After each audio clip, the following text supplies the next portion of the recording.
Yeah. So now the chamois horn is through my hand, and I know that these chamois horns are hollow, so they can just pop out. And I'm like 300 feet above the base of the snowfield that I'm at.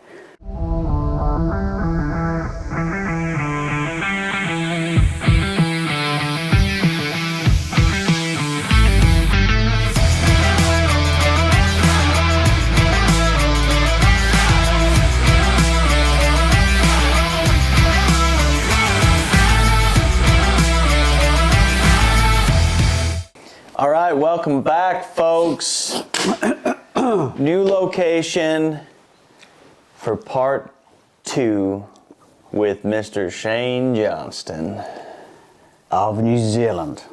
How could I miss that part of it? I just feel like they would have picked up on it. They would have. They should have. Best accent in the world, according to somebody. Well, actually, there was that magazine. There was a report done on the best favourite sounding accent of the world, and the Kiwis was #1. Yeah. Yep.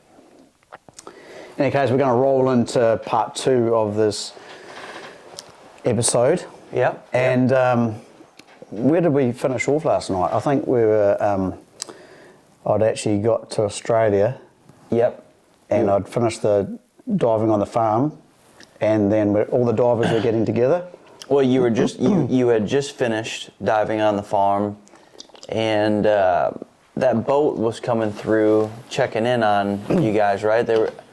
Are they in port, or what is this farm, and why is this big boat coming by? So I thought we might have already covered that, but because they were like calling in, right? Getting ready for their next... Well, no, what they do, mate, is they... so once a year, the mothership goes through the pearl farms, and it has Japanese technicians on board. And on board the boat is very big holding tanks. There may be 6 holding tanks where the oysters that are in those long lines on those nets, the farm workers go along and they lift all those nets out and they take all the oysters out, and they put them in plastic baskets. So these oysters, when they come out of the water, they close up real tight. So then they transfer them onto the mothership and they put them in these holding tanks. So they under the water now, so then the shells relax, they open up. And then they drain the tanks, and there'll be a person in there that'll stick a wooden wedge in the corner of the oyster. So when it goes to close up, it can't close because there's a wedge in there. So they take all the shells out, hand them up to the technicians. The technicians have this shell that's looking at them with this wedge in it in their vise. So then they get their little surgical tool and they'll peel back the scrotum and they'll take the natural pearl out and they'll look at it and they'll put it in. They have a dish with different size in millimetres for the different size pearls. And if it produces a good pearl, they grab a nuclei, put it back into it, take the wedge out, the clam shuts up, they put it back in the basket, goes back onto the boat, which goes onto the pearl farm. That's the cat. Cameo is making a bit of a noise out there. She's excited, it's evening time. And then it goes back onto the pearl farm into those 6 pocket panel nets, and they just get inverted into the net. And how many oysters are they looking at? That seems like a timely job if they have to look at each one individually and have a hand. So it takes some time. Yeah, it actually thousands. Yeah, thousands of oysters. Yeah, no, there's definitely a lot of oysters, mate. Yeah, I don't know how many there is on each long line, but there might be. Okay, if there's six in each net, and there might be 300 nets on a long line, and there might be 20 long lines. That's a lot of oysters to go through, yeah. So another thing too is, if it doesn't produce a really good pearl, and sometimes they actually reject the pearl as well, the nuclei, they'll spit it out, which means that oyster's been on the farm, being cleaned, being looked after, it's got no value because it's got no pearl in it. So then they'll kill the oyster, and then they cut the meat out, and the meat is like a piece of steak, like a piece of beef steak. However, it's not red, it's pure white but the texture of the meat is very meaty, like steak. And they'll fillet that piece of steak off the mother of pearl, which is the shell. And that piece of steak is a delicacy. That all gets put into a bin, and then eventually it actually ends up going onto shore, and they have like big posts with wire, and they'll thread the piece of meat on the wire, and it hangs out in the sun and it dries. So if you can imagine like a dried apricot, it ends up like a shriveled up piece of meat, which is a delicacy, and it's only the Japanese, it's only marketed to the Japanese. They're the only culture that actually get this meat. And it's very sweet and very tasty, yeah. So, and then the mother of pearl, the actual shell itself, it gets put into a 44-gallon drum, and it gets strategically stacked on top of each other, circles, and then that gets transported to whichever countries, and then they make knife handles and buttons and all sorts of artifacts, yeah. So nothing goes to waste. So the only thing that is wasted is actually the guts, but then the guts goes into another bucket, and that gets used as fish bait, because we love our fishing. Yeah, so actually nothing goes to waste at all. Fascinating. So in any case, I guess we're getting to the fact that the mothership comes along onto the pearl farms. It's taken the cultured pearl out, and then the oyster that is getting killed needs to be replaced. So how do you replace that oyster? Well, you have to dive for the wild oysters out in the ocean. And that's what interested me. So I guess if we might have touched on a bit of it last night, that that was a job that was out at sea and big boats, 100-foot boats. And they have divers from all around the world that have secured their jobs already. So it's a very competitive diving field. Everybody wants it, yeah. So it was a contract job, so the pay was $4 per oyster. So the oyster, like I said to you last night, it's like a scallop. It hinges. It's about the size of your hand, but they can get a lot bigger too. They can be that big, and they get very heavy. The older they are, they're prone to having worms and even cancer. So the company will only buy healthy shells for cultivation for the farms. And also there's a size limit for how small they are as well. And obviously underwater everything looks bigger, 25% bigger with your magnification through the space between your eye and the ear and the glass of your mask. So when you put your hand out, it looks a lot bigger. So the shell looks a lot bigger too. So you have to have a pretty good eye to understand the size limit. But one of the things that fascinated me was this is the job that I really wanted to do, because I knew that I got to know a few divers and they loved his job and they got paid pretty well because they were really good divers. So it was between myself and another guy, and for the whole company, and so all the boats already had their main divers. So 6 divers on a boat. So if you can imagine a boat with the big booms, like a fishing boat, the vertical booms, and then when it's ready to go fishing, they put the booms down. All of a sudden now they've gone from vertical to horizontal, and off that boom, so I find the boat, and these are my booms. Off the booms there's 3 down lines on each side, so there's 6 down lines.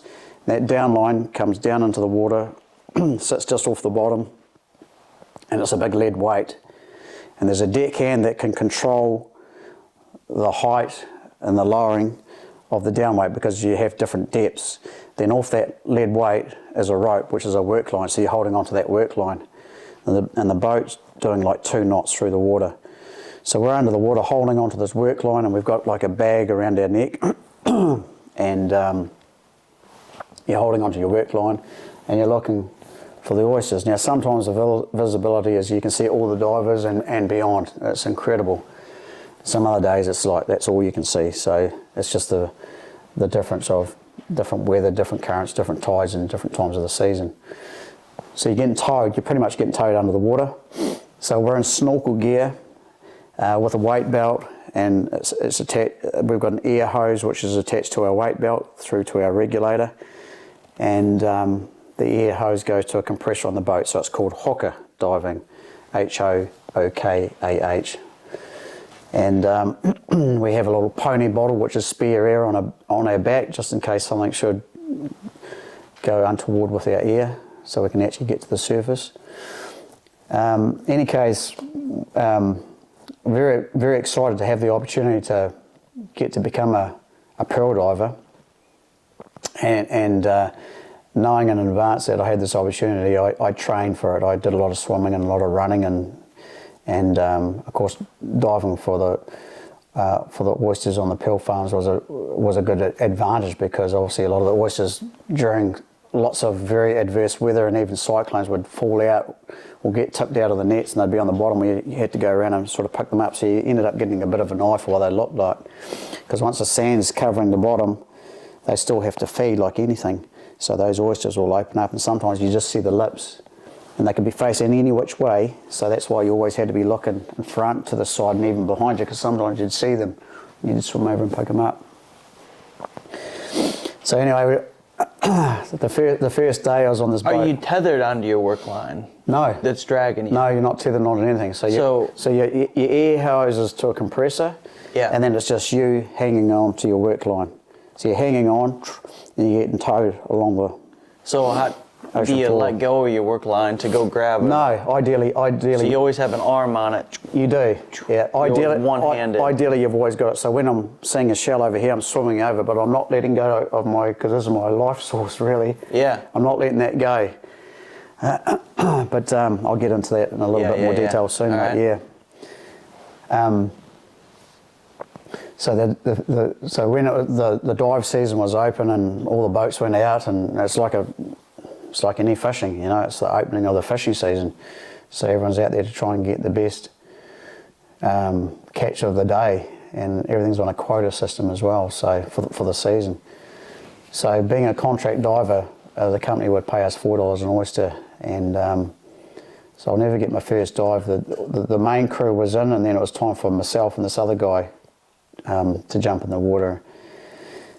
And I jumped in the water, and I was on the outside line, so I jumped in the water and swam to the outside line and went down, and I'll never forget it. My first dive, I got 27 shell, and I worked as hard as I could. And being on the outside, you can swim a lot further because there's no other diver, and there was etiquette between divers that you didn't go under somebody's line. So say if this is my line and I'm holding on it, and this is another line and that diver's on it, I could swim over to his line but never go under his line. Mm-hmm.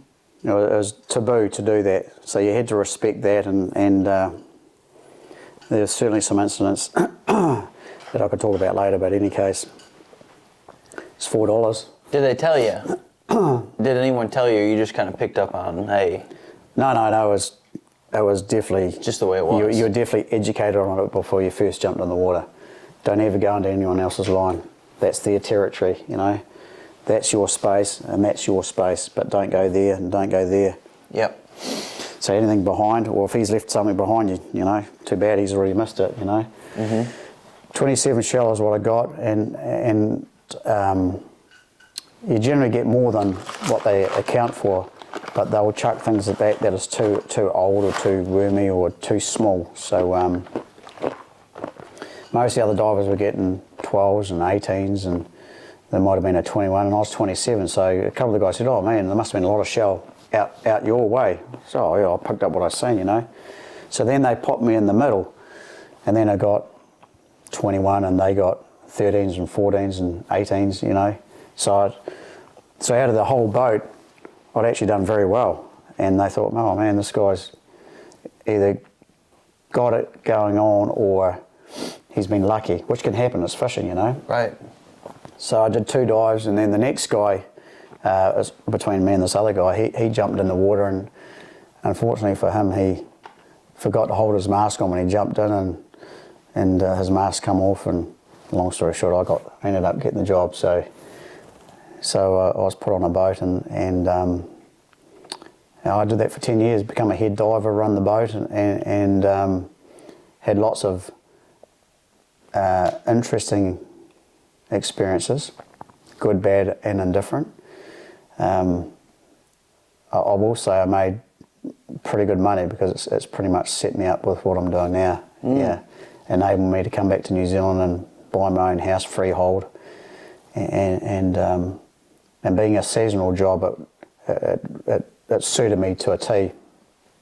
I couldn't get back to America because I had my visa cancelled. Yeah.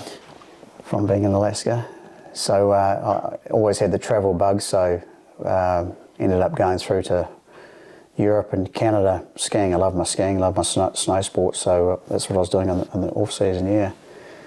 And then when I was in Canada, I spent a whole winter in Blackcomb and Whistler, and I met this guy. I'm digressing a little bit here, but I met this guy who was an Australian on the chairlift, and I said to him, man, what are you doing here? You're a long way from home. He goes, yeah, I'm doing a ski instructor's course. I said, oh, man, that's pretty cool. What are you doing here? He said, oh, I'm just skiing around by myself. He said, what do you mean you're just skiing around by yourself? I said, oh, I've just turned up here and I'm going to be here for a month or so. He goes, man, you should jump on the ski instructor's course with us. I said, man, I've never really thought about that. He said, come on, I'll take you to the coach. So I met him, and they were very accommodating. I went down to the office and paid the fees, and now all of a sudden I'm doing the ski instructor's course. Yeah, become a ski instructor. And then and that was really cool. Meet some really cool people, and they obviously taught us to ski properly and how to tutor people and that. And it wasn't something that I was really thought I'd ever do. It was more of a, they can teach me how to ski better, really. Yeah. However, when I finished, I met some really cool people on that course, and we got on a combi van, which is a VW van, and we cruised around Canada and went skiing in different areas. And of course, we was part of the Commonwealth, so we could work there. And I was a ski instructor in 2 or 3 different resorts for the winter. Yes, I did that for a couple of 3 years. Far out. Yeah, but I guess getting back to the pearl diving, and then you go back pearl diving every. That's right, every season. Yeah. Your winter months, so your summer months then. Yeah, so it was from April to October. Yeah. So it's sort of 6 to 7 months, yeah. Dang, so you dive. Go ahead. Yeah, so we do the main season, which is out of 80 Mile Beach, which is out of the western side of Australia. And then at the end of the season, the company would, as a bonus, would allow the head divers of every boat, so there's 6 boats, there's 6 divers, would go up to Darwin, up into the Northern Territory, and we'd dive deep, so we're doing like 120-foot dives. We do 5 of those a day, which is very deep, a lot of pressure on your body and your air spaces, etc., and diving for really big oysters, which there was a certain market for, so that was hard, taxing diving, yeah. Anyway, I did that for 10 years. And like taxing on your body. Very taxing on your body, yeah. I mean, most divers actually either got decompression sickness, which is known as the bends, which, just to shortly explain that, is really, so if you can imagine a tennis ball with us here now, and you take it underwater, the deeper you go, the more pressure is on that tennis ball. So the airspace on that tennis ball gets so tight and so small and so shrinked up. That's what happens to our air space in our body as well. So our lungs, every air space, our sinuses, our air spaces. So you have to equalise those air spaces to the ambient pressure that's around you. And when you're coming up, the airspace gets larger. So that tennis ball, as you come up, the tennis ball is going to get bigger and bigger. It puts onto the surface, and it's what it should be on the surface. So it's the same as your lungs and the body spaces that I talked about. So as you're coming up, you have to equalise those air spaces, which means that you have to take your time coming up, because as you know, as air from under pressure, as it rises, it gets bigger. So you have to equalise the ambient pressure of that airspace, and that means taking time to come up. So you're diffusing it getting so big, it'd be like a balloon coming up, and all of a sudden it explodes at the surface, which would happen to your lungs.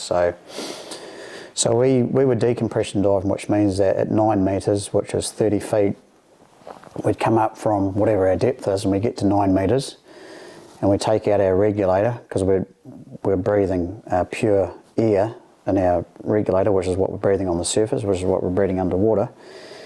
But in the mix of what we're breathing is oxygen and nitrogen, so we need more oxygen to break down the excess nitrogen that we've been breathing under pressure.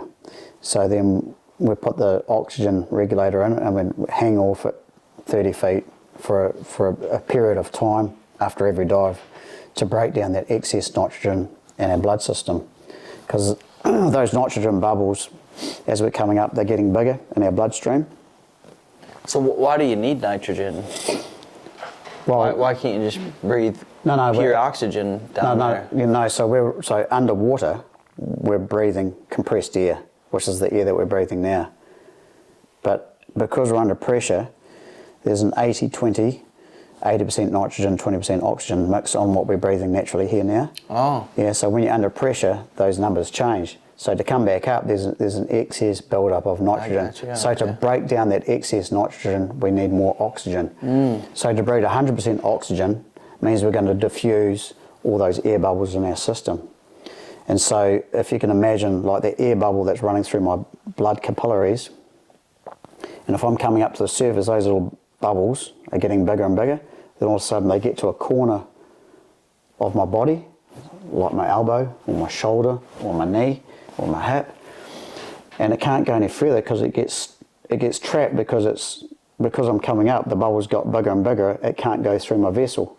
So that's why they call it a bend, because it feels really sore, because as I come up it's like, man, I feel like I've hurt myself, or I've got this pain in my elbow because and I can't straighten it because it's bent.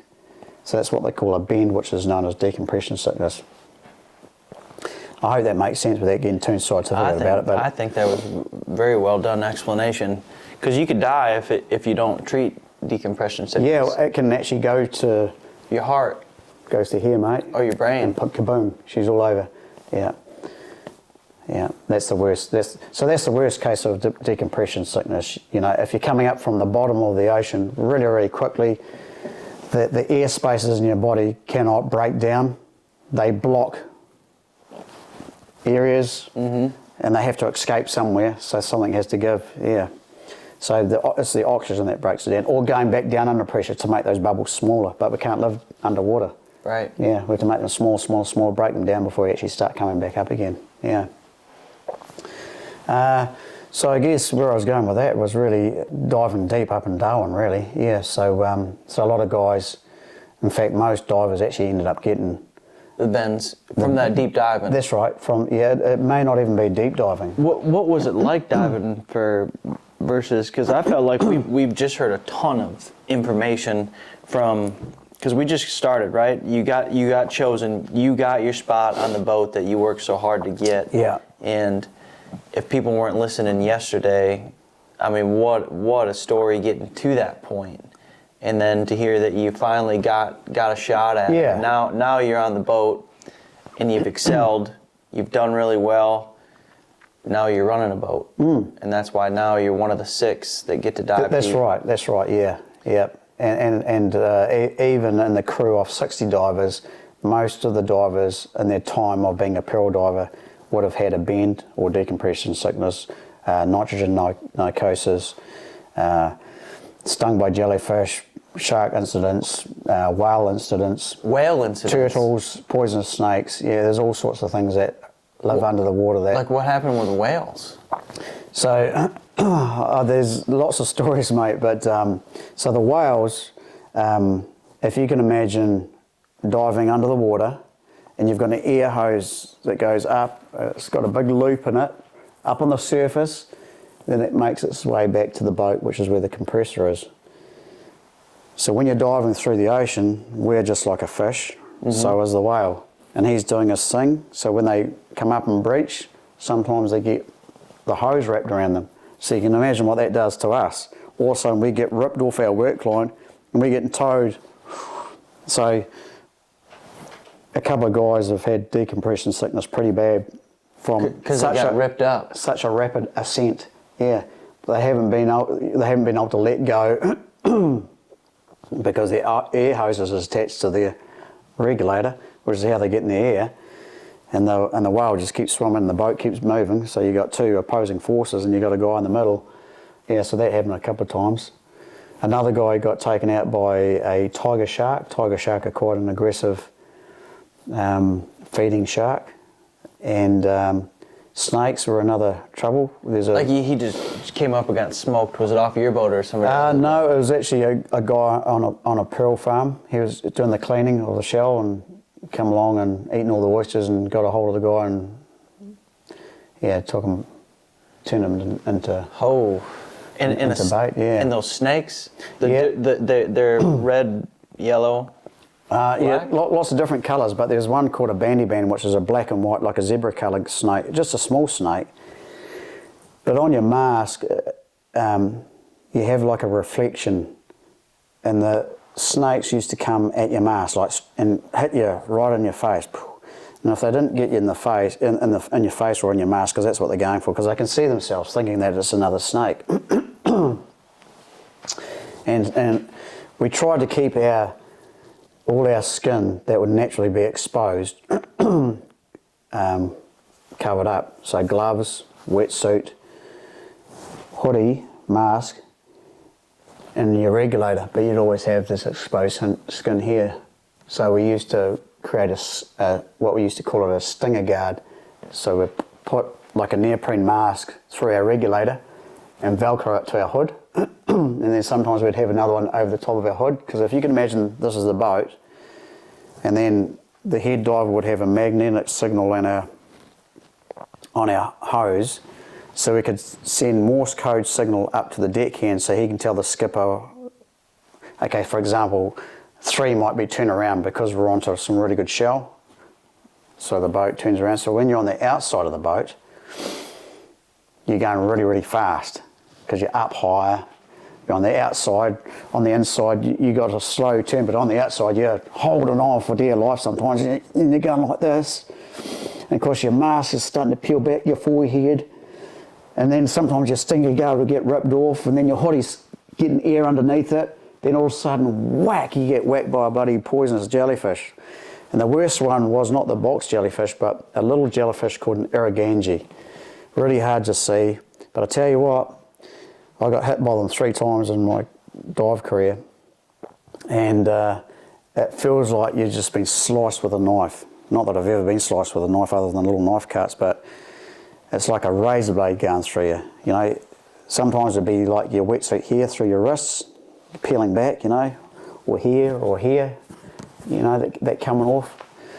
And but when it hits you, you need to get out of the water, because you've got like about 3 minutes before you start convulsing, because it hits your respiratory system. And I felt it straight away. I was just like, man, shells don't matter. You just know something bad has happened. So you're climbing up, dump your shell out of your net bag into the big bag, which is on your down line. Then you're climbing up your down line from the boat, and then you get out, and then all of a sudden you start convulsing, and the deckhands, they're trying to help you get your wetsuit off and then get you into the shower, and then pouring vinegar over where you've been stung. And then it used to hit me really bad, man. And then you just can't control your breathing, and you're shaking and convulsing. And I remember like holding my hand like this, like, you know, like I can't stop my hand from doing it. It's doing this, and then I'm having trouble breathing, and so they got 100% oxygen on you and trying to hold you down. And then they get on the they get on the phone to the doctor at the hospital and say, man, we've got a guy that's been stung. They go, right, you need to give him a shot of pethidine. So they get a needle out, and it's like a bang into your thigh. But because you're convulsing so much, and because we're so fit doing what we're doing, like my thigh muscles used to break the needles. They couldn't get the needles into me. Yeah, so he went the skipper went through like 3 needles, you know, he only had 4. On the 3rd needle, he got one into my thigh, so I could actually calm you down. So then you can actually, you know, your whole respiratory, your whole breathing system would just slow down. And then you could just breathe normally, breathing 100% oxygen.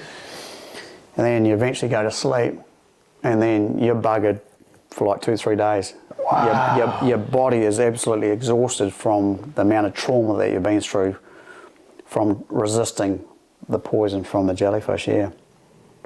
Anyway, it's just one little side thing that can happen to you, yeah. But the diving, there's so many stories I could tell, but the diving was absolutely fascinating. And for those that have ever been snorkeling or scuba diving, it was as good of it was as good as what you could ever experience, but a lot more. And a lot more is because we were diving way out where there's no tourist or scenic reefs or anything like this. We're out in the jungle of the ocean, and everything that's out there is out there. And we're fishing for oysters that are camouflaged really hard on the sandy bottom, and you had to have a really good eye to get them. And sometimes you'd come across so many you couldn't pick them up fast enough. Like I can remember, because the boat can't stop, he's doing 2 knots and you're holding on.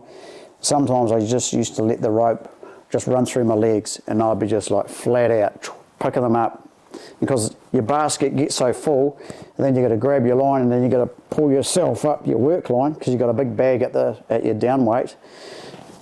The trouble was, I did this so many times. You're pulling yourself up, you couldn't help but look, and you'd see a shell, and you go down to pick it up, you pick one up and you drop 2, you know, it was a lost cause. So then you work out that your bag's full, your neck's trying to hold them down, you just got to close your eyes until you get to the end.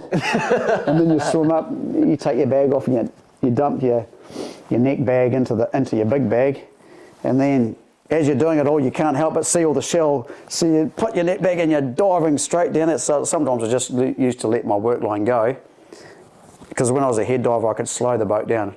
So I'd give like 4 signals, slow the boat down, and then they put a huge drogue out at the stern of the boat, which is like a big tarpaulin with big buoys on it, to slow the boat down to try and make it go slower, because we're in so much shell, you know, because it's only going to last for a short while, and then you're off it, you know. But everyone's just flat out picking them up, because $4, man, sometimes we used to pick up hundreds of shell, yeah. So when it was good, it was really good, like any fishing. There was some days we used to make a lot of money, and some days we'd make nothing because the weather would be so bad, cyclones, bad visibility, but it was an interesting job, yeah, for sure. I loved it. Wouldn't change it for the world. In any case, the purpose of the job for me was the money, but the money was a stepping stone to get where I'm at now. It was a mean for the cause, and I guess how I got out of it. I knew what I wanted to do. I never knew when that was going to happen, and it took an event to make me walk away from the diving, because the money was for me, it was good. And it took a deep dive for me to come up and start cleaning the shell, and I could feel a niggle in my shoulder. I never had one. I was probably one of the fittest divers out of the whole fleet. And I thought to myself, man. This is one of those deep dives for those big shells? Up in the Northern Territory. Yeah. And these are real big shells? Yeah, big clunkers we used to call them, yeah. And and we're diving as soon as it's light enough to see in the morning until it's too dark to see it at the end of the day. But of course we're diving deep, so all our surface intervals had to be a lot longer too, to break down the excess nitrogen in our blood system. So on this particular, which was the last day of the week that we were diving, because we dived the tides, so they're called neaps and springs. And a spring tide is when there's a lot of water movement. And when there's a lot of water movement, that means that the water clarity is really bad because of the stirring up of the bottom of the ocean, but also it means that the currents and the tides and the rips are very strong as well. So it's really hard for us to actually physically do our job. So during the spring tides, we'd have that time off on shore.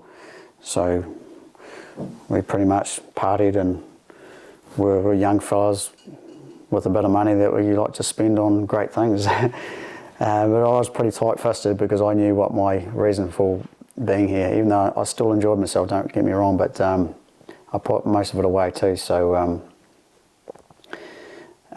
so the neap tides is when there is less water movement, less tidal movement, and then the sediment would settle down and it gives us more clarity in the water. So visually we could see a lot better, which is easier for us to pick up the oysters as well.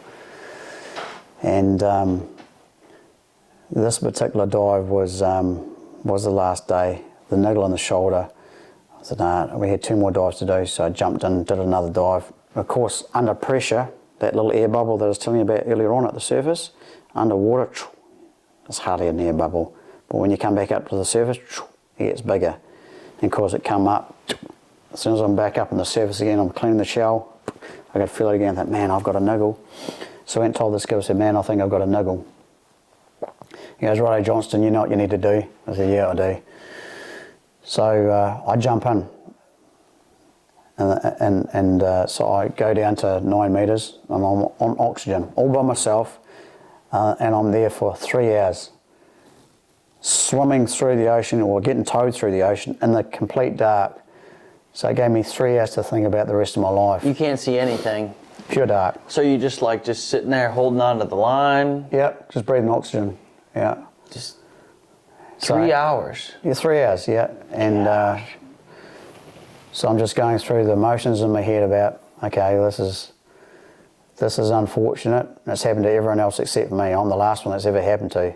And I knew it wasn't bad, but I knew it was bad enough for me to notice it. So here I am trying to do the right thing about my health and my body.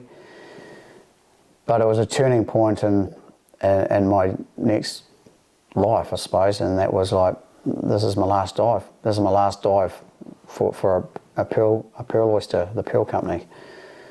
And so when I got out, I told the skipper, that's it, mate, I'm hanging up my dive gear. No, come on, Johnston, no, you're not. So we went back to shore into Darwin. They stuck me in a recompression chamber for 3 days. So they put you under pressure. It's almost like I'm back diving again, but I'm in air and I'm sitting in there with a nurse. So it's a hyperbaric chamber.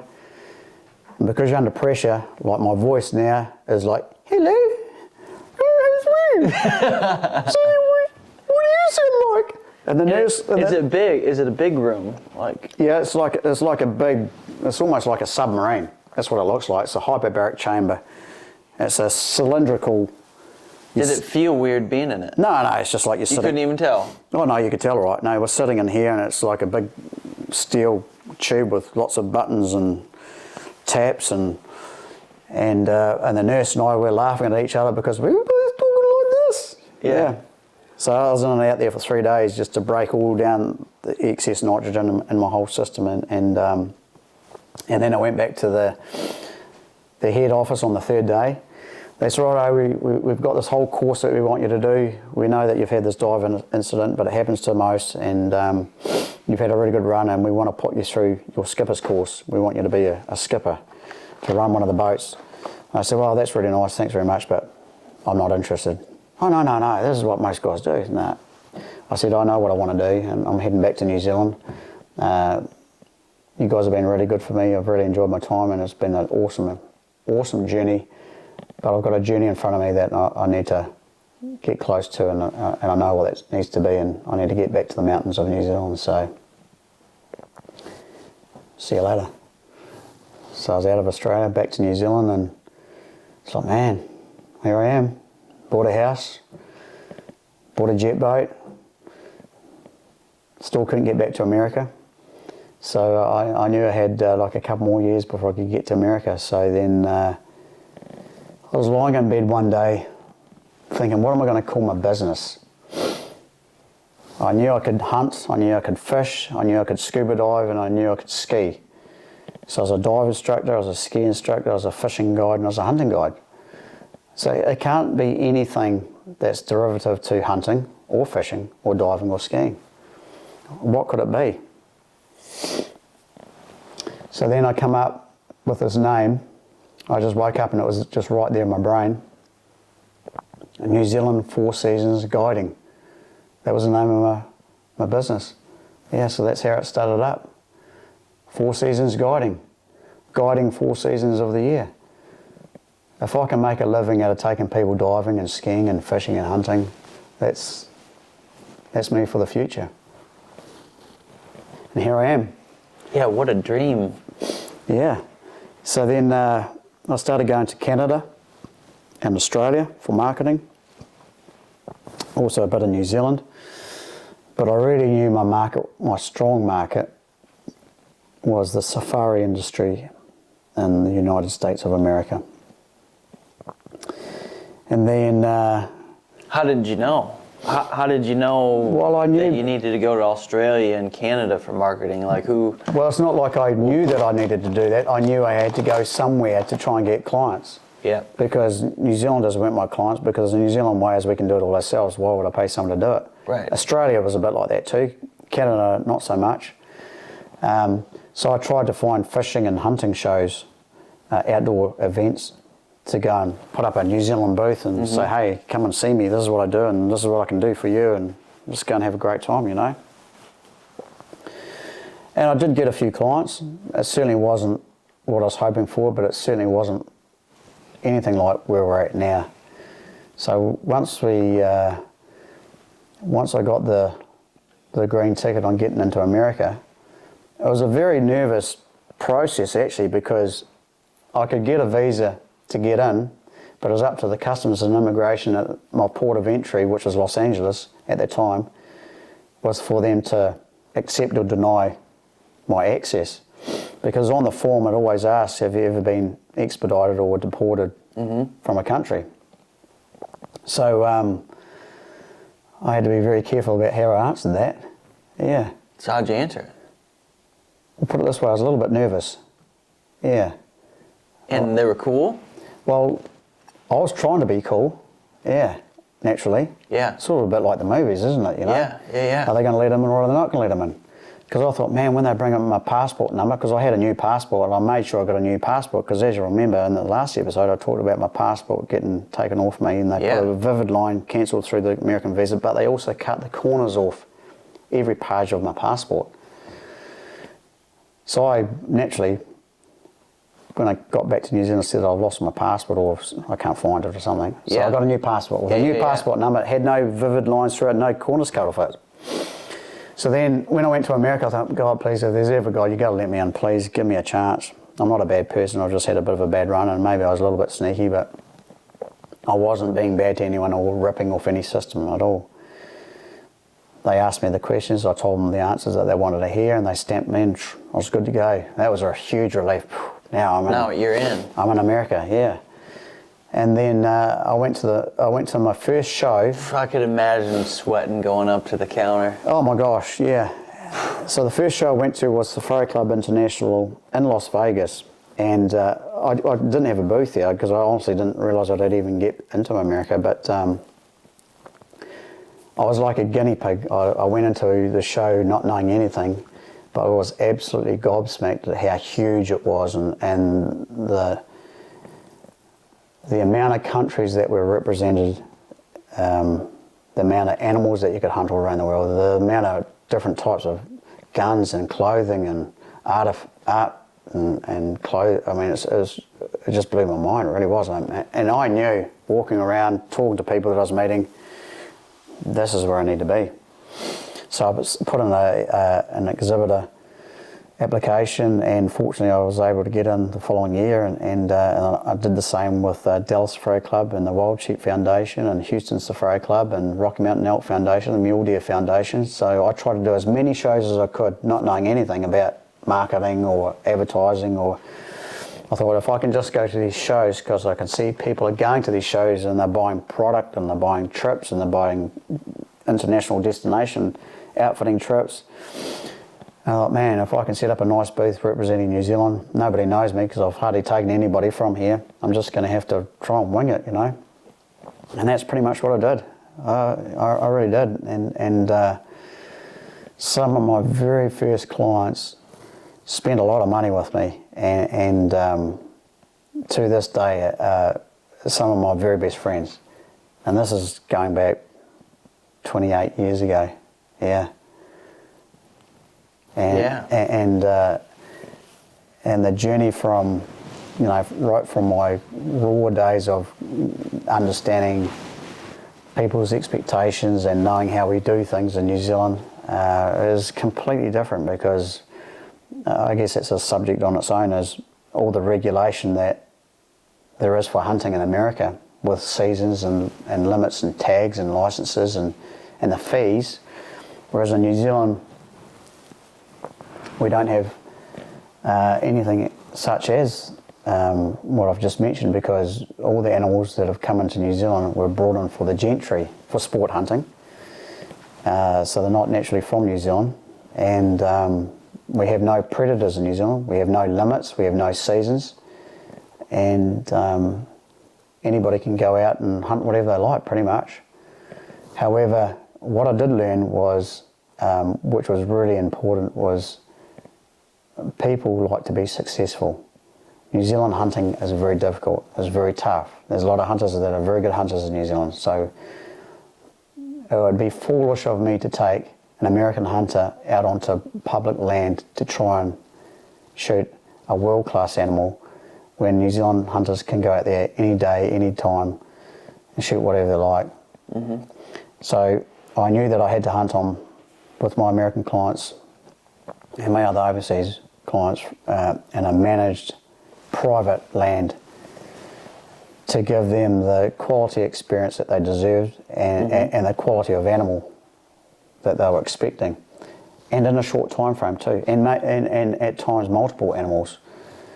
So that's how I had to groom myself emotionally and ethically, and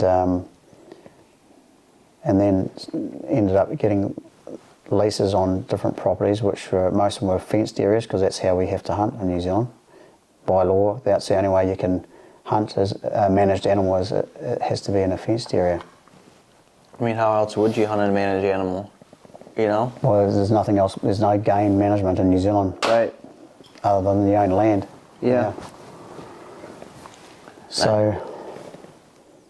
What a journey. Yeah. And there's so many other stories that I want you to tell. But I feel like that was a big fast-forwarded version to me, but just because I've heard the stories and I love it. And you going up to that ship, you know, the big pearl ship for the first time, I mean, that could be an intro to a movie. Sneaking through and then diving and being the best. And I guess what inspires me is, frick, you were training, you wanted to be the best pearl diver, and you were putting in the effort to do it, and you were set up in the environment to do well, because here you are doing a job that probably wasn't a sought-after job, cleaning the pearl lines, right? Cleaning them. But no, it was just a labouring job. But it prepared you. Absolutely. You swam every day, Yeah. you know, you were looking at the pearl, you know, you were looking at the oysters every day. Yeah. What an experience. Yeah, yeah, it was. And being out at sea, like, those are rich experiences that molded you into who you are, you know? I just think when you have a goal in life, or whatever, maybe it doesn't even have to be as big as life, but a goal that's in front of you. I want to be the best pearl diver that this company's ever seen. Well, that's a goal that's like, all right, well, if I'm going to be the best pearl diver this company's ever seen, I got to be fit, I got to know how to swim well, I got to be determined. It like puts you in such hyper focus that all the distractions are gone. It's like you put these blinders up. Mm-hmm. And I'm going to be the best because I've already set my mind to it. So now you're not even going to be pulled in any of these other directions. Same thing with, you knew you wanted to have your own outfitter. You had the blinders up. No. I mean, you can go have a bit of fun, but your blinders are up. I'm heading this way. I'm not going to be pulled off the path. And I think a determined individual that knows what they want and where they're headed is a strong person. Well, you have to, you're bang on with everything you're saying there, Kyle. And I think you have to have, one of the things I've learned in life, and this is how well I've done for myself, is you have to have a goal. If you've got a goal in front of you, you have to believe it's achievable. If you believe it's achievable, you'll knock down all barriers, left, right, to get to that goal. Because if you believe in yourself, which an individual should do, then whatever it takes to get there, right or wrong, truthfully or not, you're going to get there. Because it's all up to you as an individual, because we've all got an opportunity. It's what you do with that opportunity. We've all got choices. You go left or right or left.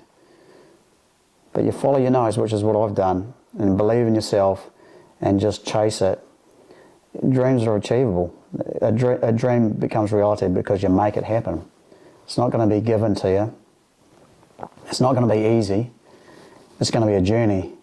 But you've got to knock down those barriers, and you've got to learn to say no to people, and you just got to go for it and believe in yourself. Have a good time along the way, Absolutely, because this is your life. Yeah, you got to enjoy the journey. Yeah, and don't be afraid to say no though, and just focus on your goal at hand, and even set a time frame, because time never stops still. A rolling stone gathers no moss, and rust never sleeps.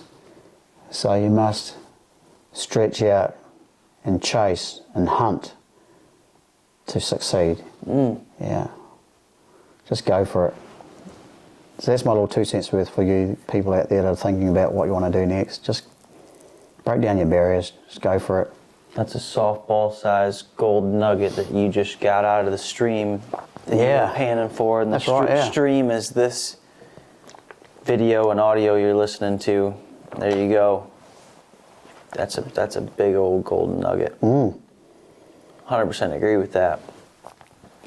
Which is inspiring, right? I mean, in life, you'd like to see everybody be their best selves that they were created to be, and I think that God made us all who we are individually, and I think that there's a greatness within all of us, and I think that it's attainable to each and every one of us, and I think that once you unlock that in someone, that, hey, this is the greatness that's in you, why would we not want to be that? Why would we not want to go for it? And I just think saying no is a lot easier when you know exactly the greatness that you're headed for, because now these distractions or these people or these things that don't mean to pull you out of the way, or maybe they do, but it's easier to just be like, no, you don't even have time for it. And I don't want to digress away from these stories, because there's more stories that I'd like you to share that are crazy and fascinating. And the story that I'm thinking about next is the shammy. Your shammy story. I think that's an incredible story in itself. I mean, there's that story. So now you're underway, guiding. You came back. You've just woke up with the epiphany. Yeah. 4 seasons guiding. Yeah. That's me. Yeah. That's what I'm going to do. And then I've gone to America and realised that safari, or the word safari, is an American term. Marketing term. That everybody loves to use. So originally it was New Zealand 4 seasons guiding. Then I changed it to New Zealand 4 seasons safaris. And then I realised the new is after 4, and 4 in the alphabet comes before new. So I changed it to 4 seasons safaris, New Zealand, 4 seasons. Strangely, I knew nothing about the 4 seasons in America, the 4 seasons hotel. Hotel, yeah. But soon to learn that it's a high-end chain of hotels that a lot of people like to stay at, and I sort of felt, well, that sings true to who we are. We're a high-end outfitting business, and we like to put people up in really nice accommodation too. So that sort of resonated with me over time. However, it certainly wasn't my stance in choosing the name because of the hotel. What a coincidence. Because I actually didn't even know about it, yeah. So then... it's fitting though, because for me, I think it's a fitting name for your business, because this is a luxury experience.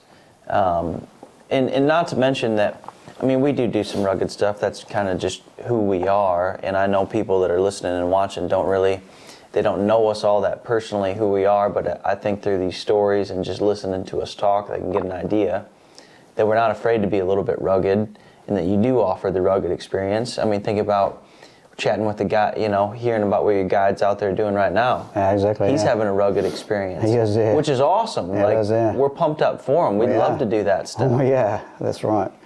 So, but not to say that we're not rugged, because that's what we like to do. But man, to me, and this is just my take, is just the details, how clean everything is, how organized, how beautiful, how much time and effort you put into the animals out on the hill, and how pristine your hunting area is. And I think, you're blessed with what an area with all the streams and both rivers and the topography, the bush, the grass. But you're continuing to polish it all the time. You're blessed with the landscape, but you're only adding value to it every year. and just to see where it was Yeah. to where it is now, it's amazing. Yeah, no doubt about How it. healthy it looks out there. I mean, your animals, even everything that you got going out in your breeding facility. Just even with the fencers out there now, it's like, frick yeah, these paddocks needed another separation here, and now you're going to put those shelter belts. Yeah. I mean, you're polishing it. No, that's right, yeah. I'm You making know, it better than it was. But You had this diamond in the rough, and it's only... Yeah, that's right too, mate. Yeah, it was and too. now it's just become, it's shining. It's It is, shining yeah. more and more. Yeah. So I think 4 seasons is very fitting. No, true. Yeah, absolutely, and New Zealand is a 4-season destination. Yeah, it is, because we can still do everything that the name says we are. And if anybody that's listening has never been to New Zealand, pictures just don't do it justice. It's one of my favorite places for a number of reasons. The people, right? Some of the best people in the world, and I feel like I've been very, very blessed with my relationships here. I've had some of the very best friends that I have here in a different country, but I feel like I've known these guys forever. Yeah, it's pretty cool. Isn't That's what's wild it? is Both like, ways, mate. Yeah. you connect and you resonate straight away. Everybody just loves to be active. I'm like, oh my gosh, they all love to do what I love to do. Yeah, that's right. Yeah. Everybody wants to have a good time and utilize their off time. Let's go for a hunt. Let's go for a dive. Let's make the most of it. The ocean's right here. We can go up into the hills after that. It's like, I love all this stuff, and everybody loves it. Yeah.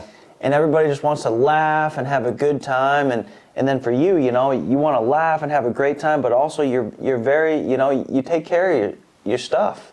You're on top of it. You're not, you know what I mean? You're not, I don't know, it's not lazy or anything like that. Those aren't the words I'm looking for, but you're keeping your stuff together. You know what I mean? You're keeping your life going. You're organized. You're thinking about stuff. You're well thought out, but you're relaxed and everything's good. But you're still taking care of the little chores. And Yeah, I think it's really important that. But it inspires me. You go through your life with your goals, like we talked about just earlier on.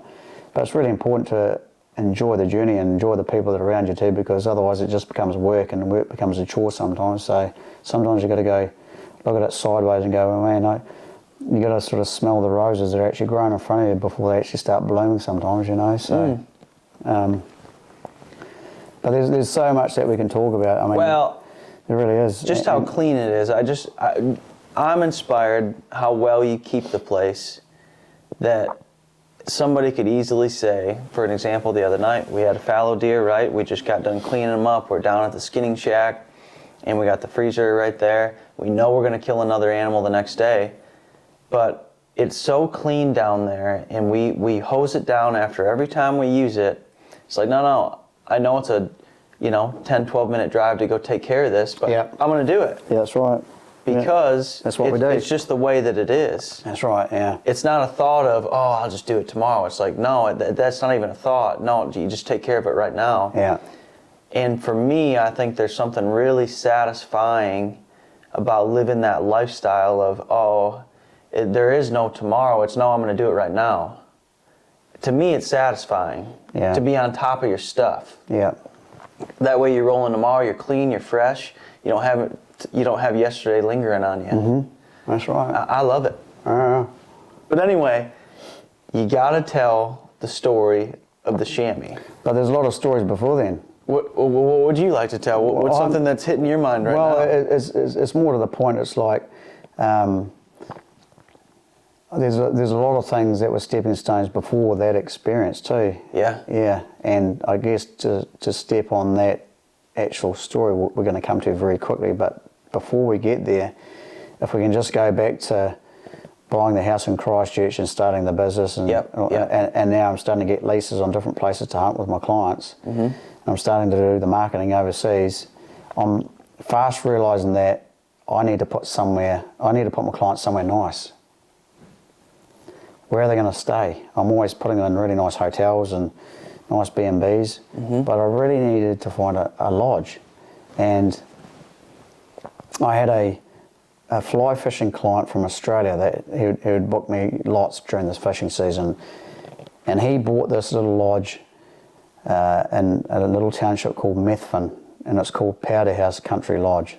in Powder House as a snow powder because it's a ski village for Mount Hutt ski area. And so I went and picked them up from this Powder House Lodge, and beautiful little Edwardian villa, 5 bedrooms, all with en suites, modernised with beautiful timber and roaring fire and glass atrium spa, and right in the centre of town looking at the ski area. And I thought, man, this is a really cool place. So I started putting clients in there as well, hunting and fishing clients. And then one day I'm driving down the road with Jeff, who owned the place. We're going fishing, and he said, "Oh, geez, I've got some news to tell you, Shane. You know, looks like my marriage is going the other way than what I want it to go, and looks like I'm going to have to sell the lodge." I said, "God, geez, I'm really sorry to hear that, Jeff."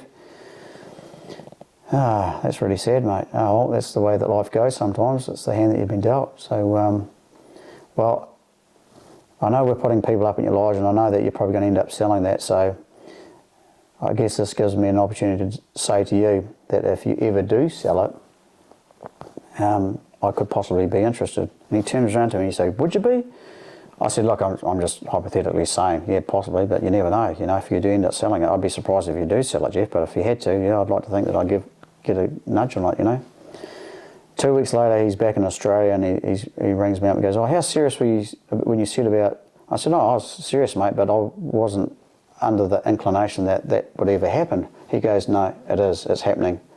I've got to move it on."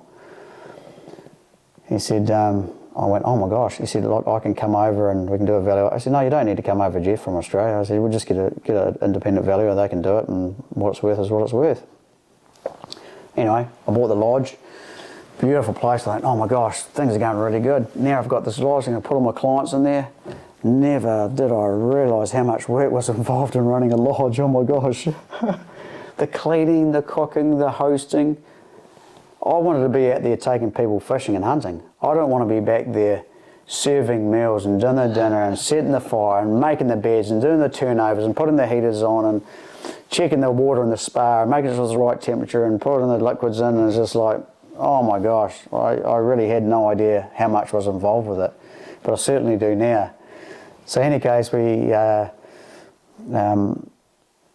got staff and they took care of that, and ended up moving there and living there, and ended up owning that lodge for probably 8 to 10 years. Yeah. And then there was digressing a little bit, which is going to come back to that lodge, is across the river from us, where I used to run my jet boat tours and my fishing, there's a farm that got converted into one of the top 3 golf resorts in New Zealand called Terrace Downs. And I'm not a golfer by any means, but I thought, man, that might be a good place to buy a lot or two, you know, as an investment, because all the locals were going, "Oh, that'll never go," but by gosh, the lots started selling. I thought, man, I better get up there. So I bought a couple of lots, and then 6 months later we had these Japanese clients that were fishing with us, and then they showed an interest in hunting, and then I ended up taking them hunting, and all of a sudden they're back to Japan, now they're back to New Zealand, I'm taking them fishing and hunting again, and they love what we're doing at the lodge. And she said to us, "Would you be interested in selling your lodge?" I thought, oh my goodness, I haven't really thought about that, but let me give it some thought overnight. So of course I thought about it overnight. I said, "Yep, no, we'd be happy to move it on because of how much work." I said, "But who's going to run it for you?" Oh, I don't know. I said, "Because to let you know, that's a lot to run a lodge. It may look good from a guest perspective, but from a worker or employee or employer's perspective, there's a lot that goes into making it all function, as you know." So they said, "Well, would you be interested in working it for us?" I said, "Well, let me think about that." So we thought about it, and I said, "Yep, no, we'll run it for a year. We'll still bring our clients, and we'll do what we've been doing as if we own it ourselves." So we pretty much did. So in that course of the time, I said to my girlfriend at the time, Vanessa, I said, "Gosh, we need to seriously think about our next move." And I said, it makes sense to build a house or build a lodge on the golf resort. I mean, everything's right there. The hunting area's not far. The fishing's right there. The jet boating's right there. The skiing's right here. It's only an hour's drive from Christchurch. So anyway, that's what we did. We built a beautiful place on Terrace Downs. We named it Hunter Downs. And we've still got that place, and we've had it for 18 years now.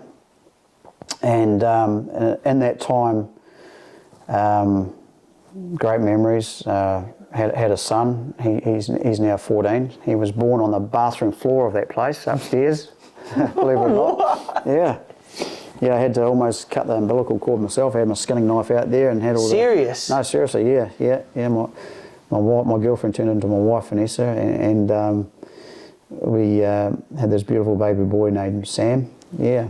So, but why did she give birth on the bathroom? So as you know, we're out at Terrace Downs. There's no hospital nearby. So the nearest hospital is an hour and 15 minutes drive. And this was in the morning at maybe 6 o'clock. She said, gosh, I'm starting to feel like something's going to happen. She goes, I've got to get up.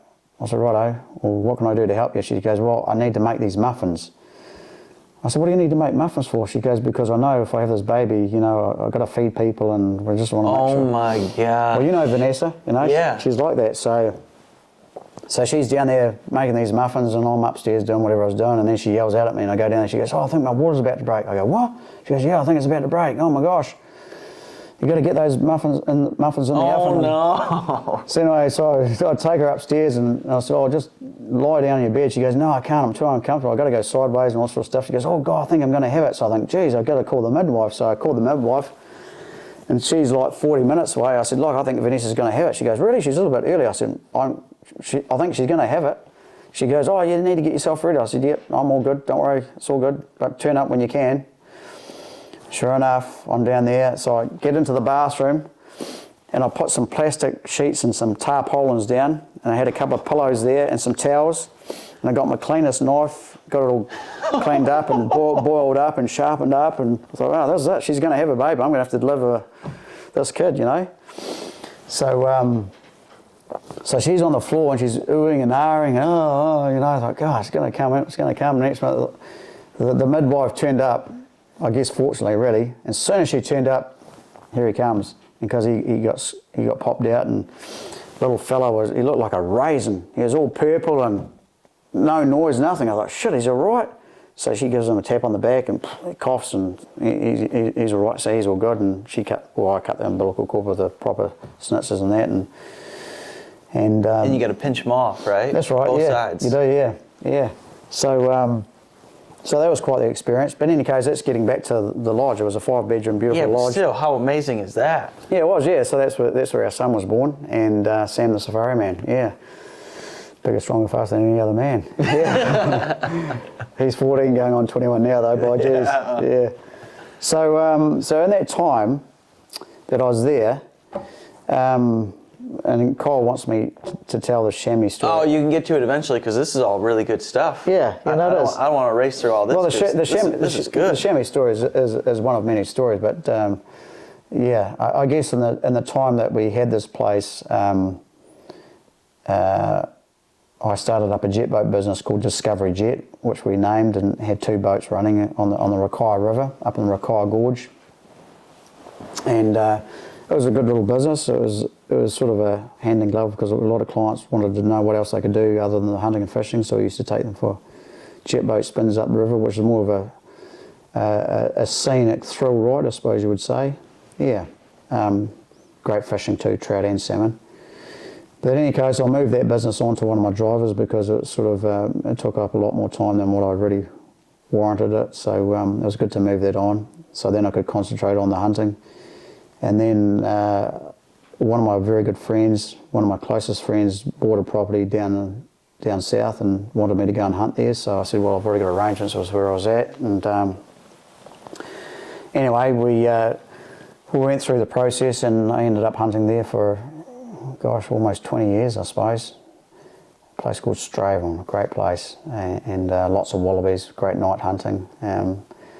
So yeah, Todd did a lot of things to the property and really developed it well. And one of the greatest things I'll never ever forget him saying was, because he knew that I wanted to own my own place, and that was really what my main focus was. However, Todd was a man of the land and had lots of other business reasons and arrangements, and he said, look, Shane, I know how well you look after our place. He said, you don't need to go and buy your own place. Treat it like it's your own, which I always did. And he always said to me, you don't have to own it to own it. Treat it like it's your own, respect it like it's your own, and enjoy it. So I did that, and I really respected him for that. However, over that 20 years, I could see what he was doing to the place, and I could see my own vision on my own place, and I knew my heart was in something that was greater than where I was at, and it was to have my own place to do what I wanted to do with it. So I started looking, and I put on bids in different properties, and over the course of 10 years I'd actually put bids on probably 5 or 6 different places, and for whatever reason, there's no particular reason, but for whatever reason it actually wasn't supposed to be, and I actually got a little bit despondent. I actually thought, man, I should have had a place by now. The first place was a great place. I was a little bit naive, and the realtor come back to me and said, look, if you only pay another $100,000, the place is yours. But that $100,000 was a lot of money to me, and I didn't want to pay that extra $100,000. In hindsight, I wish I had have back then, but I didn't, and it just wasn't meant to be for whatever reason. And I missed out on that place. Another place came up in really good tar country, and I put a bid on that, and I only just missed out on that. I was a little bit disheartened by that as well. Not long after that, another place came up, and I actually thought this is it. And I had the highest bid, but it wasn't enough to own the property, so we negotiated with the landowner, and I put in another bid. He accepted that. I thought, oh my gosh, we've got this place. And on the 12th hour, he said, I'm sorry, Shane, I can't sell it to you. I don't know what else I do. This has been my family. This is what I do. This is what I know. And I was so disheartened by that. So I said to him, I said, well, can I hunt on your place? Can I just lease it for a year? Yep, sure. So I did that. And then I realised, yeah, I've definitely got to own my own place. So unfortunately for me, my father passed. My father had been with me on every journey looking at properties. My father was an outdoors man, a real hard worker, owned everything he had, and he didn't have much, but he was happy. And I learned a lot from that. But what I also learned was I knew what he wanted to do, but he never got there. And I thought, man, I don't want to be like that. I want to go, and I want to get, and I want to be where I need to be, which is where my heart and soul is. So I chased that. And I realised then that I have to own my own place.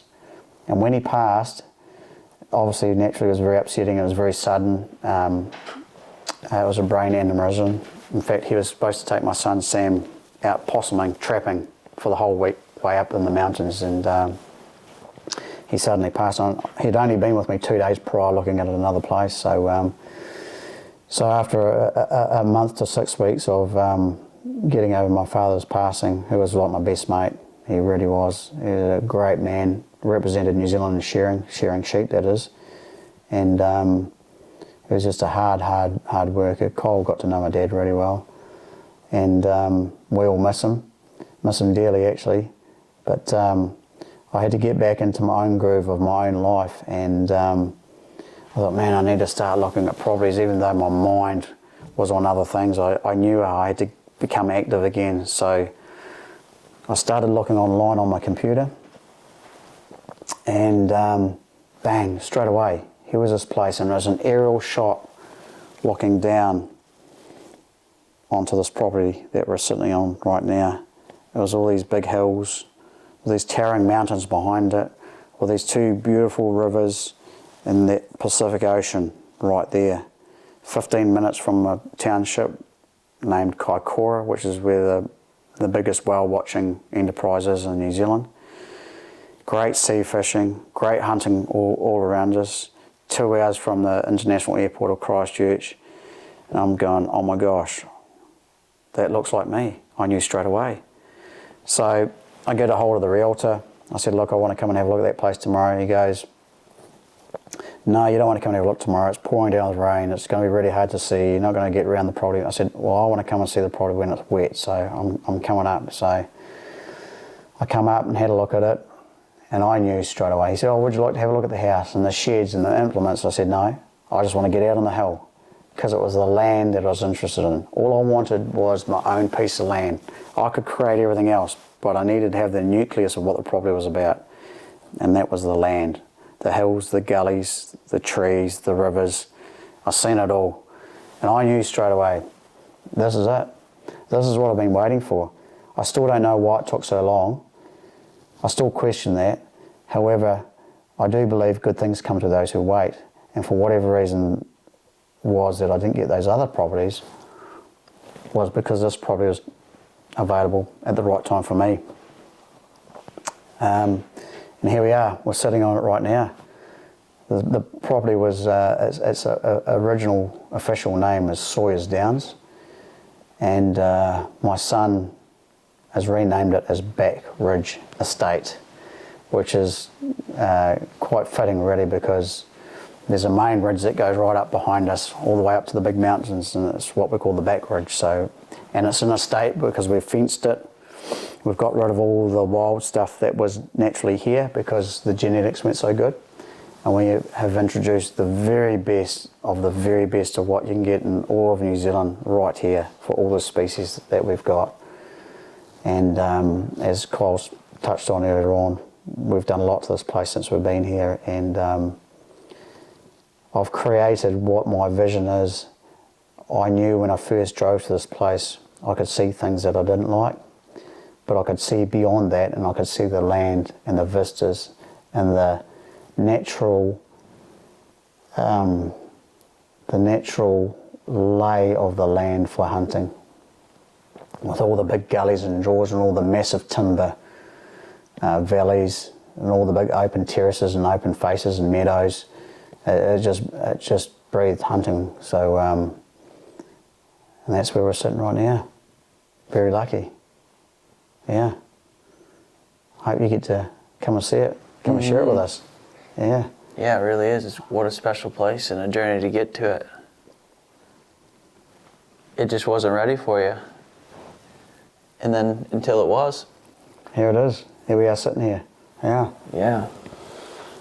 So it's been an interesting journey. So you've heard a little bit about my life from leaving school to coming through to where I'm at now, and there's a lot of other things that we can talk about as well. But I guess my main thing was, and I've already touched on it, but just to reiterate it once again, is like if you believe in something and you believe in yourself and you're true to yourself, knock down your barriers and just go for it, because there's only one person that can make it happen, and that's you. Because if you don't, you're cheating yourself. If you're going to cheat yourself, you're not honest to yourself. You're not honest to yourself, then who are you? So if you poured us all on a line, which way are we going to go? We're either going to go left or we're going to go right. And we all have those chances in life. Some of them are good decisions, some are not so good decisions. Sometimes you've got to be knocked back. But just believe in who you are, believe in what you want to do, and just chase your dreams, because dreams can become reality, but only you can make them reality. And I'm not saying that just because I've done it, or maybe I am, because I have done it. And I'm not one to showcase or show off or say this is what you should do. I just know that I had a dream, and dreams can come true, but it takes a lot of work and a lot of heartache and sacrifices as well, but you can make it happen. Just believe in yourself. So there's my 2 bobs. Yeah. Man, that's another big nugget in the stream. Oh, we love those big nuggets. Yeah. Should keep panning. Man, it is. It's inspiring. Yeah. Yeah. So there we go. Gives a guy chills. Inspires you to be your best and set goals. Know what you want. And don't quit. No. Don't be discouraged even though when you get knocked back. Like you said, just keep on searching and the right thing will come. Yeah. But you have to be knocked back to get back up again. And when you get back up again, you get a bit wiser and a bit smarter, because if you don't, you're going to keep getting knocked back. But you've got to be smarter than that. Yeah, and sometimes those lessons serve you well. Another thing I will say, while we're touching on this right now, is, so when I got here, COVID hit us, and we had no farm manager, no ranch manager. We had no one that could help us. And other than when I first left school and I worked on that ranch, which is, man, how many years ago is that? I knew I never wanted to be a rancher, otherwise I'd be a rancher. I knew when I bought a place, I wanted to have a farming or a ranching component to it because I wanted to breed my own animals. But then when COVID hit us, thank goodness I had this place because I could ranch it. We had all these cattle and the sheep and the deer. So I could work those. I had to learn to work those because you had to be in your own bubble. You couldn't get anyone to help you. So I learned in 3 years all about this place. I learned so much. And what I learned more about myself, probably more so than anything, because I knew how I could adapt to what was right and what was wrong. I'd get on the telephone and I'd talk to the local farmers, this is happening, why is this, what? And people will give you their advice and their opinions, but what I learnt is a lot of it is not right. You have to learn it by yourself. It's good to listen to people, but it's always good to take advice, but don't always do what they tell you that you should do because it's not always right. And I learnt that. I learned some of the hard ways, but I also learnt some of the good ways of some of the decisions that I've made myself. And I've been thankful for that because you've got to use your smarts. And when something doesn't feel right in your gut, it's not right. And we all know that. You've got to listen to your gut. If you listen to your gut, then you're going to be true to yourself and you're going to make the decisions that's the right decision. So there's just a little thing there. Yeah. Couldn't agree more about listening to your gut. Yeah. I think that, for me personally in life, I've tried to outsmart my gut before. My gut tells me don't do that. And then in my mind, I justify why I should do it and that it's going to be all right even though I'm going to do it. And I try to outsmart my gut. And I always come back to, I knew better. You already knew it, mate. Yeah. Yeah. But like you said, when you get knocked back, you learn how to listen to your gut better, right? Because I think it's a skill to understand your gut and yourself and to know what's true about yourself. Like you said, you learn so much about yourself making all these decisions here. Psst, psst, come here, get out of that. I had a cat scratching on the door. We're just at the farm, enjoying it. Great, inspiring story, and it's a different tone, and from all these, because you have a lot of awesome, inspiring, crazy stories, but I think that as fun as they are to listen to, all these different events that have happened to you, and that's why I was like, man, you got to tell a shammy story. But what's more important for me and what I'm most inspired about is listening to the journey of what you've learned and who you've become and how you're still learning and you're still growing and you still have these visions. And, now that you're not done yet, you're still polishing and you're still making it what you want. But ultimately, you're just trying to become the best Shane Johnston that you can be. Yeah, that's too right. And if there's any, life lesson that we can take, it's like, hey, just find your goal and work towards it and be your best and find, what's true about you. And, man, I love that. If you can't be honest with yourself, then that's the first thing you got to be. Massively, mate, for sure. Yeah. Yeah, because we've always got the devil and the angel on the shoulder. Yeah. Yeah. And sometimes they'll try and twist you the other way. You just stay true to who you are and what you believe in, what your focus is. And don't let them sway you every which way, because they or people will try and do that. Right. And not being bad people, they're just... No, it's just their opinion. Right. Yeah. Yeah, I couldn't agree more. Yeah.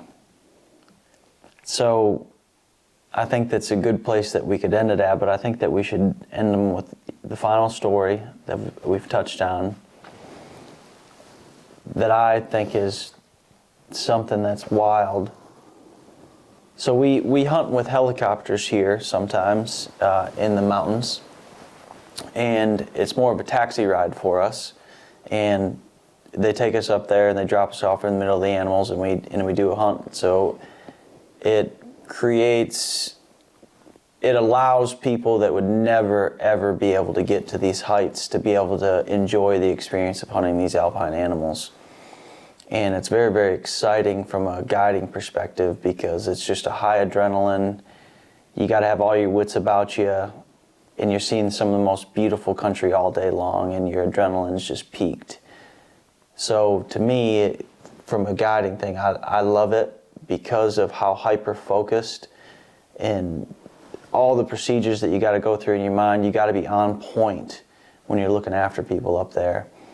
And I love it, and it's very, very addicting, because it's like full on. It's so full on, getting dropped out of a machine onto a cliff, and there's so many variables around you, and you're trying to, get onto an animal that's eluding you, and you're trying to look after this person's life, your life, the pilot's life, everybody. It's like you got to be in sync, and you got to trust your team around you, and you're looking after these people that don't know anything about what you're doing, and you're their guide. So from an awareness perspective, it's just like, it's the next level. And I think, to me, that's what's addicting, is like, and the beauty, right? We're out there, and you're seeing the most beautiful sights, and you're just so excited all day, and you have a goal and a purpose, and it's like, you got to have your stuff together.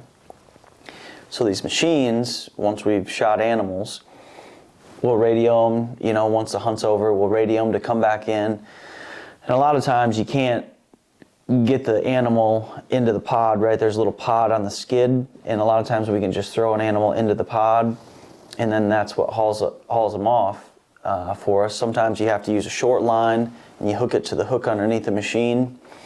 And it's nice to be able to do that, but the machine's got to be able to come in to a steep angle, and you got to be able to reach up and hook this hook. But the machine has these blades going against the mountain, so he can only come into certain areas. And if it's too steep, or maybe an animal's went down to a gully, you have a thing called a long line, and it's a 200-foot line that comes down, and it's got a big hook on it, carabiner. And the pilot will have it already hooked up, and he just comes in, it's just this line dangling to you. And you girth hitch around the animal's neck, and then away it goes. And we got to use a long line here and there, depending on the terrain. And the animals, different times of the year, can be really dangerous to retrieve, because like right now, we're end of May, we're rolling into June, it's getting snowy up there, icy. It can be quite dangerous because of the steep terrain and what you're dealing with. So in this one particular instant, I don't know if it'll scare people. I'm not sure if you want to share the story, but it's a crazy story. So, well, since you've prompted me and you've asked me more than once, Kyle, I feel like I need to tell it, but I don't usually like to tell people about it, but yeah, I don't know who's watching this, but or who's even going to listen to it, but it might sound a little bit surreal, but you might have noticed that Kyle talked about a machine. The machine, we call the helicopter in New Zealand a machine, because it's a machine that does the job for us, and that's to, as Kyle's already touched on, it gets us to places that we normally wouldn't be able to get to, you can't drive to. It's like big towering mountains, which is where particularly the tahr and shammy, which are alpine animals, live in the South Island of New Zealand and the Southern Alps. Steep, rugged, unforgiving, and a lot of places man cannot walk, and so the helicopter is a taxi to get us to those places. Now, the particular incident that Kyle's talking about is, I had two hunters from Texas, and they're after a tahr and a shammy each. It's a big task to get a tahr and a shammy for two hunters in a full day. However, during the rut, they can be easily fooled because they're with the females, and that's all they're thinking about. So, flying around the helicopter, we're locating them, the animals, and once we find a particular animal that we think is worthy of getting out and hunting, the helicopter will drop us off. In this particular instance, we're actually after a shammy, and we're up in this big snowy basin above the bushline, big rugged mountains, and the shammy could hear the helicopter, and he was sort of just walking across this big ice field, and we got dropped out quite a ways below him, and the helicopter flew away and left us. So this guy's name was George, and I said to George, right, we just got to walk up to that big rock there, and the chamois, he doesn't know that we're here, which is a great thing, but we can still see him, so let's get up to this rock and let's see if we can do what we need to do. So we got up to the rock and George took a shot and the chamois tumbled and he got hung up on a rock on this big face. We were hoping he was going to slide all the way down, but he's a long ways up. So so I get on the radio to the pilot, who was way down the valley further, and I said, oh, we've been successful on the chamois. He said, great, I'll come and pick you up. So he comes in and picks George and I up, and we fly up to where the chamois is, and it's like, where do you want to get out? And I'm thinking, man, it doesn't look very nice to get out anywhere here, but that's where the chamois is. So I tried to get out on a particular place, and I thought if I can get my 2 feet on these 2 rocks here, I should be able to get to the chamois. No, that wasn't going to work, so I jumped back in and we manoeuvred to a different position. I said, well, let's just try that rock there, and I got out and I thought, oh, this is about the best I can do. So I took a strop with me, which is like a rope with a carabiner on, so we can put a noose around the animal's neck. And the pilot said, right, I'll just fly back down, and I'm going to have to put the long line on to come and retrieve the animal. So he took a couple of minutes to do that, and I was sitting up there with a chamois, and it was in the middle of winter, which would have been late June, early July, and it was a really eerie feeling. It was just silence. You couldn't hear anything other than the whistling wind. And I'm way up there all by myself, and I'm going, man, I hope the helicopter comes back, because I cannot go anywhere other than where I'm at. I'm on a steep face, and there's nowhere I can walk to because it was just too steep to walk. So as I'm getting to the chamois, he was like an arm reach away from me. That's where his hind leg was. And then his head was caught on the rock. That's what he slid down on his head, just his horns. So chamois horns, they hook up like that with 2 big hooks on them. And one of those hooks was caught underneath a rock. So that's what just held him up in his face. So I could just get to his hind leg, and I thought, I'll try and get the strop around. So I had my knife and I made a little incision in his hock, which would be like there, if it was his back leg. And I threaded the rope through it and did a half hitch, and so now I've got the carabiner. So here comes the helicopter, and he's way above me. He's got this big long line on him, like Cole said, it's about 150, 200 foot long line. It's got the big hook on it. And it comes up there, and all I got to do is get my carabiner on, and it swings past me, and it comes back, and here it comes again, and I hook it on, and then I give him the thumbs up, so he's way above me, of course. So then he starts flying backwards, and as he starts flying backwards, the chamois leg starts lifting up. I'm thinking, oh, it's all good, it's all going to happen right. And then as he starts lifting up, the chamois horn that was caught under the rock is still caught under the rock, and I'm thinking, oh no, it's going to bust his horn off. So I reach out and took a leap of faith, really, and grabbed his neck and pushed his neck away from the rock, so the hook of the horn would remove itself from the base of the rock, which it did. Because as I did that, it come back as a pendulum and hit me in the back of this hand here. And because the pilot's still lifting up, and as he lifted up, the horn went through the top of my hand. I went, oh my gosh. So as my arm's going up with the chamois, I get my other hand and I reach out and I grab the horn like this, rip it out of that hand, and now it's through this hand. Now it's hooked through my hand. So I think, oh my gosh, now this one's going up. And as I'm reaching for the horn to pull the horn out, I'm flying through the air. So now the chamois horn is through my hand. And I know that these chamois horns are hollow, so they can just pop out. And I'm like 300 feet above the base of the snowfield that I'm at. And I looked down, I went, oh no. So then, as I'm thinking, because I've got the radio in my pocket, and as I'm swinging through the air like this, the radio pops out of my pocket and goes down into the abyss of the ice field below. And I'm thinking, oh, now I can't talk to the pilot. All I can do is hold on. So I reach up and I grab the other horn. So now the horn is hooked onto this hand, and I'm holding onto the horn with this hand. And as I'm flying through the air, I'm thinking to myself, I'm so calm and I'm so relaxed. I don't feel any pain. I have no fear But what I'm saying to myself is, if there is ever a God, I need you right now. Now, I'm not a religious man, but maybe I am. And I'm flying through the air, and as I'm looking at the mountain, I'm thinking, man, I wonder if he knows that I'm actually underneath the shammy. And as I'm flying through the air, the big mountain that is beside me, it's almost like there's two steps of these two rocks, which are like little plateaus. And I'm saying to myself, if you are a God, and if you are there, you need to get me to these two steps. This big jagged mountain, and there's like two defined steps there. And as I'm thinking this, I'm getting closer to it, flying through the air, and here it comes. Here's one step, here's the second step on those two steps, and then the chamois comes down. Now the chamois is down on the ground at my feet. So I let go of that horn. I take that horn out of my hand because the blood's squirting like anything. And then I turn around because I'm standing on this big steep mountain full of snow and ice, and I'm on these two flat rocks. And I look around, and the helicopter comes down, and now he's hovering beside me. So if you can imagine, the mountain's here, I'm here, the helicopter blades are so close to the mountain, he can't get any closer. But there's a gap between where I'm standing and where the helicopter is, like a big gap to the abyss below. So I'm looking at his blades, and I'm looking at him, and he's as white as a ghost because he knows what's happened. And I'm just going like this, if he can come in just a bit more, because I knew I had to take a leap of faith.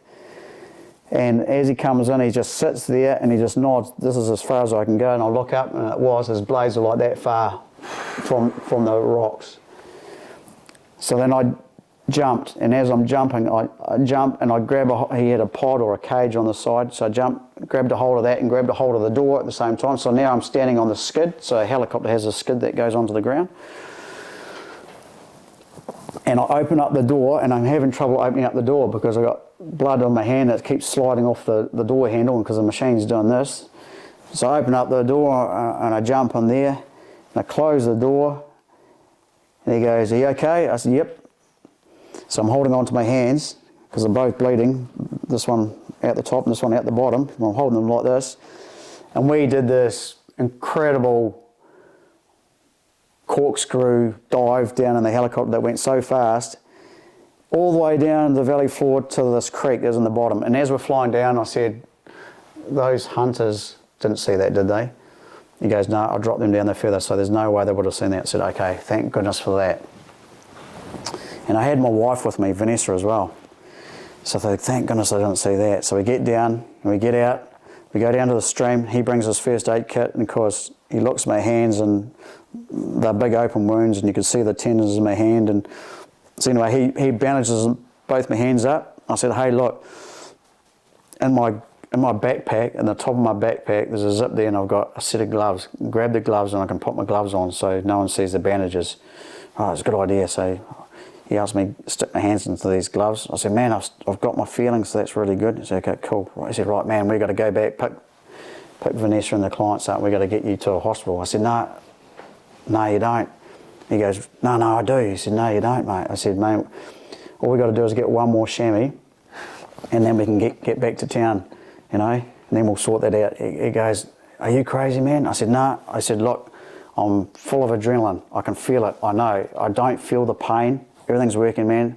He said, "Let's not say anything. Let's just go down, because we've got a chamois. Let's go down. Let's take some photos of it. We'll get them in the helicopter, and we'll go out and we'll find another chamois." And that's what we did.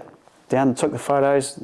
I had my gloves on. They didn't know any different. I didn't say anything. Nothing was different to them. Got everyone back in the chamois. One more chamois to get. There's one there. Right, just get out. Shot the chamois. Perfect. Oh, thank goodness for that. It's in a nicer spot, luckily. But I will say, I was very hesitant about picking up that chamois, particularly by the horns. Yeah, so got a little bit gun shy, naturally. In any case, I threw the chamois into the pod and jumped in the machine. So now we're flying home. And as we're flying home, there's a southerly front, which is where our bad cold weather comes in. It starts raining around the perspex of the bubble. And I just started relaxing. Oh, God, that's good. We've got the two tail and the two chamois. That was an incredible day, and everyone's happy. And now I can start feeling the adrenaline wearing off, and the old shock's starting to set in. I'm thinking, oh, and I'm starting to heavy breathe a bit, and Vanessa said, you all right? I said, yeah, no, I'm all good. She goes, you sure? I said, yeah. And I just nicked myself with a knife. She goes, really? Let's have a look. I said, no, it's all right, it's just a little bloody nick. I just have to go to the doctors when I get back. You sure you're okay? I said, no, I'm all fine. So anyway, we get back, and of course I couldn't skin the animals at all, so I had to get the pilot to arrange someone else to come and help me out with that, which wasn't a problem at all. And I said to my wife, I said, look, do you mind driving? I said, I just had a big day and just want to sort of chill out a bit. She goes, no, it's all good. We didn't have far to drive, like 10 minutes, 15 minutes, and so we drove to the lodge, and which was our place, and I said to the clients, oh, you go on there and get yourselves a beer out of the fridge, and there's whiskey in the cabinet, and just make yourselves at home. I'm just going to go and get this sorted out. Yeah, no worries, we'll see you back soon. Have a shower and we'll jump in front of the fire and we'll see you there back soon. So we go to the medical centre, and of course the pilot already arranged the phone call with them, so they were waiting for us, and we turned up there, and so they wanted to know what had happened, and I had to be careful saying what had happened because my wife was there, and so anyway, so I was holding my hands because I'm trying to stop the blood, of course, even though I had bandages and gloves on. So let's have a look. So they took my gloves off. Now my wife's standing like right there beside me, and then the gloves come off, and then of course you can see the blood coming through the bandage. She goes, oh my God, I thought you said you just cut yourself a little bit. So they're taking the bandages off, and next went, she's on the ground because she could see the blood coming out. She did, she fainted. Yeah. So they poked her up. Now she's on the bed beside me, so we're both on the bed. Yeah. And of course he goes, oh my gosh, he said, you're so lucky you haven't done your tendons and that. So he stitched me up, both my hands, and bandaged me up, and of course we go back to the lodge, and the boys are in front of the fire enjoying their evening beverage, and I walk in there with these two bandaged up hands, and go, oh man, what have you been doing? I said, I just had to have a bit of a box with the doctor. He said, no, it's just a little bit of an incident that happened. So they knew nothing about it, of course, but here I am to tell the story.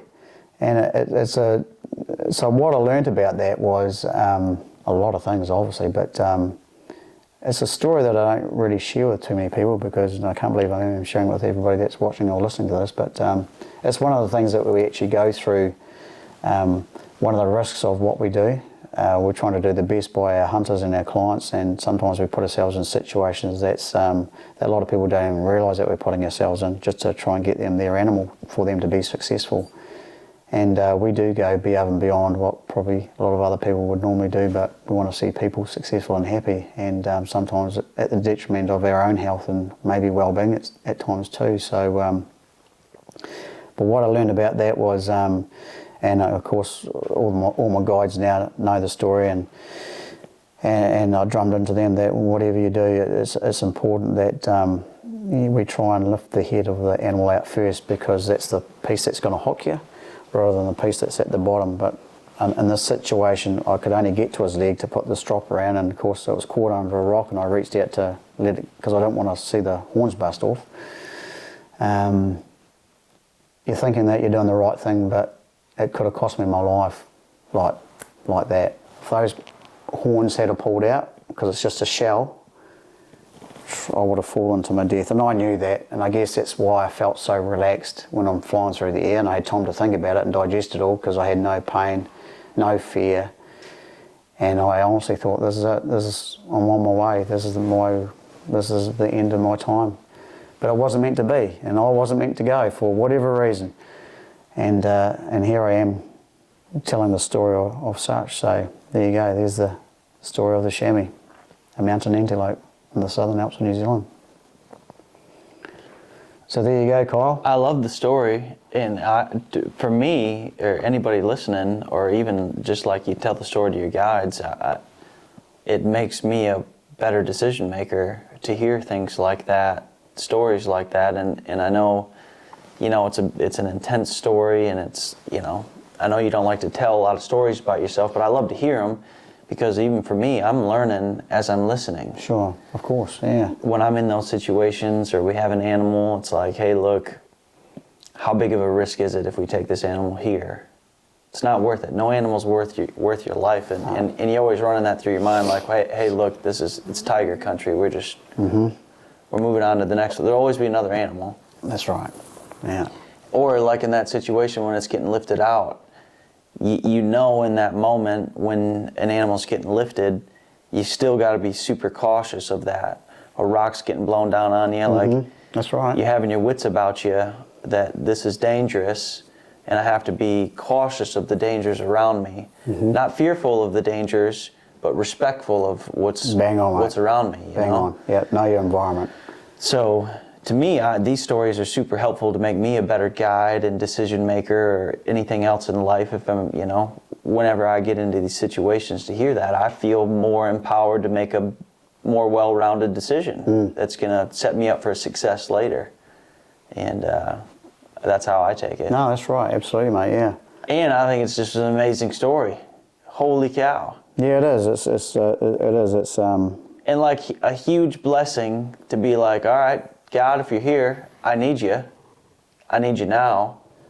And you get set down right where you yeah, it's so surreal to me. I mean, I don't go to church, I don't preach or anything, but I tell you what, if I needed him, I wanted him, and I got him, and he laid down those 2 rocks, which is, they were so defined, but not only could I see them, the pilot could see them. Like, he put me right on those 2 rocks. And it was like the 2 stepping stones. All I needed was 2 stepping stones, and there they were, in a sheer bluffy face, there's these 2 stepping stones. And I thought, man, if I can, please, if you are there, I really need to get to those 2 stepping stones.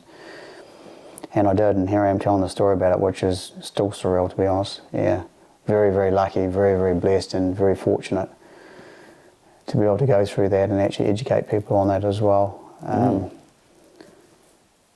Yeah. So there we go. Well, I think this has been a great podcast through and through. Your story could be a movie. Maybe someday it will be. Yeah. But just to hear it, I could hear it. I'd never get tired of hearing all the different stories and how inspiring the upbringing is, and feel fortunate to be a part of some of this journey that you've had, and to be here and to hear this, and just like, as you're thinking about your own dreams and goals, it's like, gosh, it just hits home to people that think in life, we shouldn't settle for mediocre. We should shoot for what we really want in life, and put those blinders up and go for it, because this is our one shot here, and we want to look back to say, hey, we gave it all our biggest go. Yeah. And without a doubt, mate. As long as you keep getting up and keep moving forward, you're going to get there. Yeah. No, absolutely, mate. I'm all for that. So we appreciate everybody for listening in and watching this discussion, this podcast, whatever we want to call it. But we love what we do. We're very fortunate. This is Shane Johnston, the man, the myth, the legend. Oh, come on, God. And if you want to see Shane for yourself, come on over to New Zealand and experience the very best that New Zealand has to offer. 4 Seasons Safaris New Zealand. That's who we are. That's where you want to be. Lots of adventure, lots of fun. And more importantly, we're here to serve you and give you your dream. Turn that into reality. And if you want to get a hold of Shane, you go to fourseasonsafaris.com. No, .co.nz. I should know. Yeah, you should know, but let me help you out with that, mate. Let's that last bit. It's actually 4 Seasons, the word, .co for company, .nz for New Zealand. So 4seasons.co.nz. And Z for everybody else in the world is Z. In New Zealand, they call Z Z. So .co.nz. There you go. Find him on his website. He's got social media, 4 Seasons Safaris, Instagram, Facebook. Get a hold of him. You want to come over here, you will not be disappointed. See y'all in the next one. Thanks for watching. Let's go have some fun. Yeah. So come on. Yeah.